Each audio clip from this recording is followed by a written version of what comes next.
Muy buenos días, muy bienvenidos, muy bienvenidas. Soy Patricia Vargas, tu profesora de antropología, y vamos a entrar de lleno en la unidad número 2. ¿Qué es lo que vamos a ver aquí? Vamos a ver, fundamentalmente nos vamos a centrar en cómo va cambiando el objeto de estudio de la antropología desde el siglo XVIII, que todavía no hay antropología, pero que sí hay pensamientos acerca de la alteridad desde la filosofía, pasando por el siglo XIX, donde nos vamos a encontrar ahora sí con una ciencia que se empieza a consolidar a través de una de las corrientes que nosotros vamos a ver. En el siglo XIX hay dos, una que es la que vemos, que es el evolucionismo, y otra que es el difusionismo. Y después nos vamos a concentrar en lo que ocurre en el siglo XX fundamentalmente. Recordemos que de la mano de la situación colonial que se produce en el siglo XIX, vamos a tener entonces en el siglo XX ya consolidadas las colonias, vamos a tener antropólogos haciendo trabajo de campo en estos mundos, y nosotros vamos a ver fundamentalmente a los que tienen que ver con lo que habíamos llamado antropología social. Vamos a ver a Malinowski, y antropología cultural vamos a ver a Boas en Estados Unidos. Y después vamos a ver lo que ocurre a mediados del siglo XX con la crisis de la antropología, los procesos de liberación nacional y todas las reflexiones en torno al objeto y al método que hace la disciplina. Entonces nosotros fundamentalmente en la unidad 2 vamos a ver teorías antropológicas y vamos a ver metodología que usan estos antropólogos a la hora de producir conocimiento.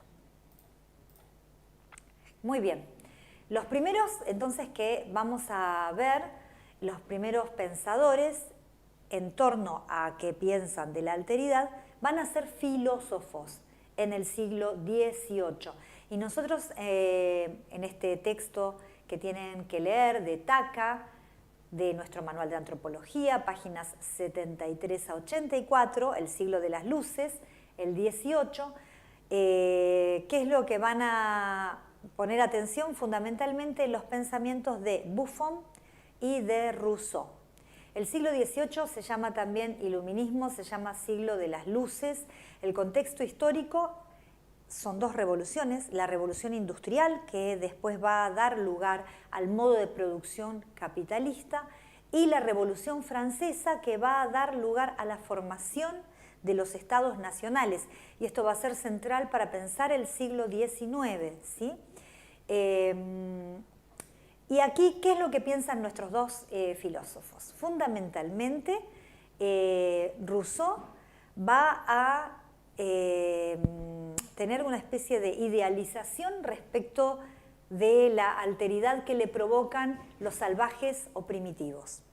Él va a decir que, como no están contaminados con la civilización moderna, son buenos salvajes, son inocentes, no han sido todavía corrompidos por la modernidad, por la civilización, ¿no? Este es el pensamiento de Rousseau, que además se va a oponer precisamente a la monarquía.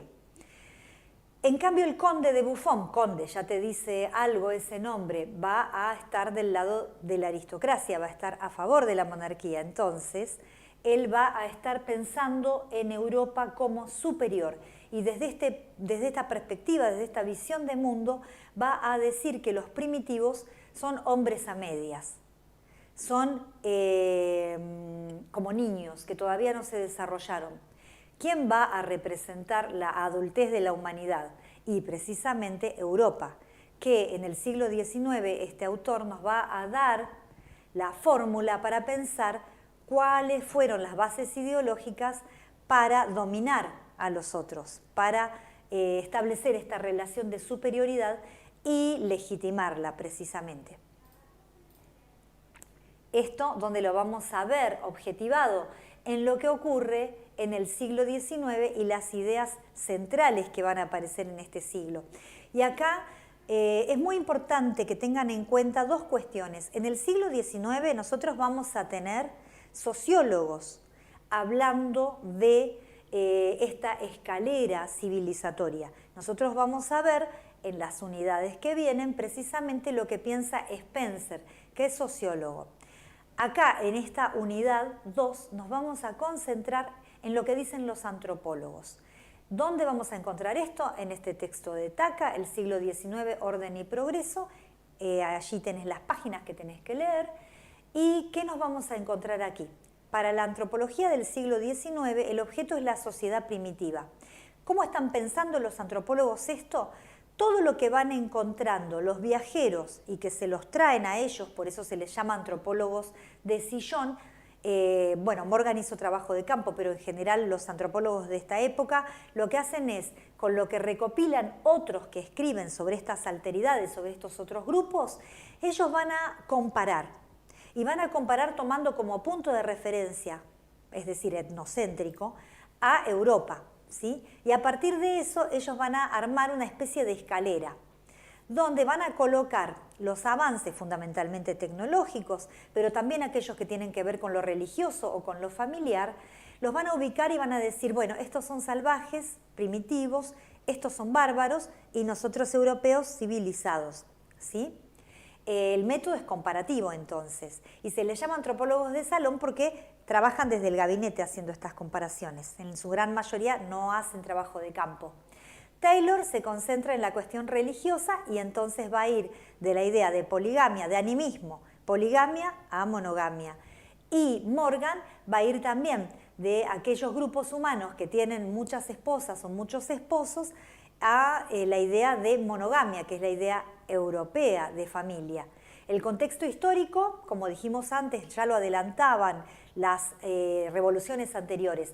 Son los estados nacionales que empiezan a expandirse porque se está consolidando el capitalismo y tienen que conquistar más tierras para obtener más materia prima y para poder colocar los productos que están haciendo en estos países centrales. Y para esto va a contribuir justamente la ciencia antropológica, a través de este conocimiento del otro que provee la oportunidad de dominar y explotar mejor estos lugares y estas personas. Y la tecnología, la razón instrumental, que va a acelerar los procesos técnicos que van a dar lugar a cada vez la mayor consolidación del capitalismo.